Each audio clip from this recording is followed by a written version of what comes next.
पंकज सावंत यांना धमकी आल्यानंतर आता जातीय वादावरून पुन्हा एकदा आपण पाहतोय की राज्यातील वातावरण तापतंय आणि त्यामुळे अनेक प्रतिक्रिया येत आहेत। त्या सगळ्यांचा आढावा आपल्याला घ्यायचा आहे। मात्र एक अत्यंत महत्त्वाची बातमी सध्या समोर येते ती पाहूयात, ती म्हणजेच स्थानिक स्वराज्य संस्था निवडणूक प्रकरणी आज सुप्रीम कोर्टामध्ये सुनावणी होण्याची शक्यता अगदी कमीच असल्याचं बोललं जात आहे। ज्या कोर्टाच्या समोर हे प्रकरण सुनावणीसाठी आहे त्याचं कामकाज दुपारी 1 वाजेपर्यंतच आहे आणि या प्रकरणाचा अनुक्रमांक 29 असल्यानं हे प्रकरण पोहोचण्याची शक्यता कमी असल्याचं आता बोललं जात आहे।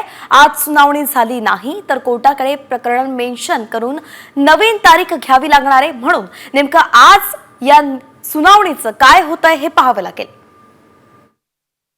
आता याचिकाकर्ता आणि राज्य सरकारला दोन्ही बाजूंना मिळून 1 वाजता जेव्हा कोर्ट राईज होईल, कारण हे कोर्ट 1 वाजेपर्यंतच बसणार आहे, 1 वाजताच हे मॅटर मेन्शन करावं लागेल। जर हे मॅटर पोहोचलं नाही 1 वाजेपर्यंत तर हे मॅटर मेन्शन करून लवकरात लवकरची तारीख घ्यावी लागेल।